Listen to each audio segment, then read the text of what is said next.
My name is Madeline Parker. I'm an astrologer, and I'm going to give today a report on a significant transit of the day. Now, the most significant transit of the day is Saturn in the sign of Pisces. So, what is Saturn about? Saturn is about it blocks things if we're not ready for them. It corresponds to the 10th house. It's Capricorn. I'll read what it says here. It says rules, teacher, structure, authority, self-discipline, less is more. And it is currently in the sign of Pisces, which is about spirituality, mysticism, absorption, receptivity, dedication, compassion, unconditional service. It's mutable water. And so currently in the sky, Saturn is in the sign of Pisces at about 16, 17 degrees. I'm going to show you.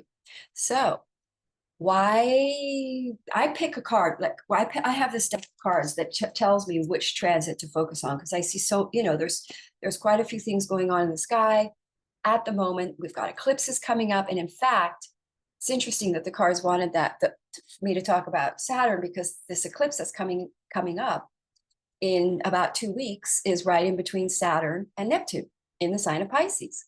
So there's a reason this is an important topic, because the moon today, I will show you, this was the new moon last night, happened at about 7 p.m., 6 p.m.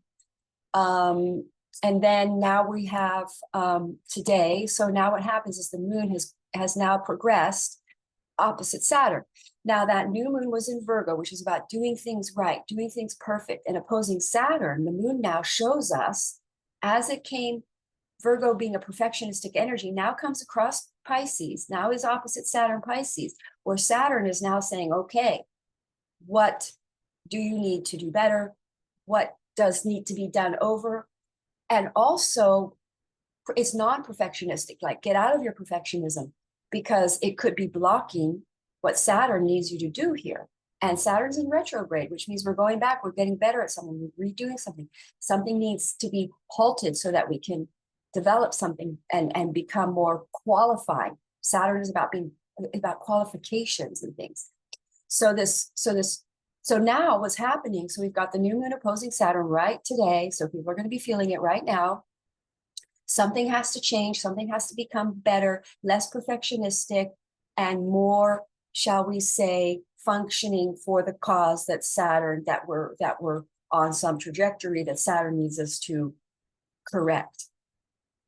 So then we have, or to be more disciplined about.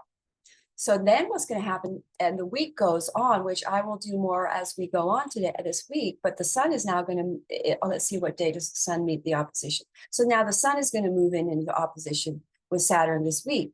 Now that's a heavy, kind of depressing energy, and it's sort of a downer, and it's sort of like, so much other stuff going on that I was sort of going to look at what was going to be a little bit of a downer. But basically, with the sun there's some kind of an ego perception that we have of ourselves or what we're doing, of our work, our career, that Saturn is saying because the moon is hitting there, which is our feelings, right? So we're going to feel with the moon right now, we're going to feel a little bit funky or depressed about something we're not doing right. We're too perfectionistic about, right? So then we go to when the sun, let's go today. So then when the sun comes and hits this spot, we're gonna be very clear. We're gonna know the action. Sun is very vital action. It's in an earth sign. So we're going to become very clear of a disciplinary process that has to happen that we're avoiding because of perfectionism. Because being perfection is a big procrastinating. Can be the cause of major procrastination. So now we get the Saturn going opposite that, saying you're going to have to get over this. And with the sun now being where the moon was coming up, following on that spot this week, we have more confidence about it. We have more clarity about it. But again, there's still a funk there. So it's almost like the moon instigates the feeling around it. Then when the sun hits that spot, we have to take more action. It becomes really clear we need to do something different. Okay, that was a good test.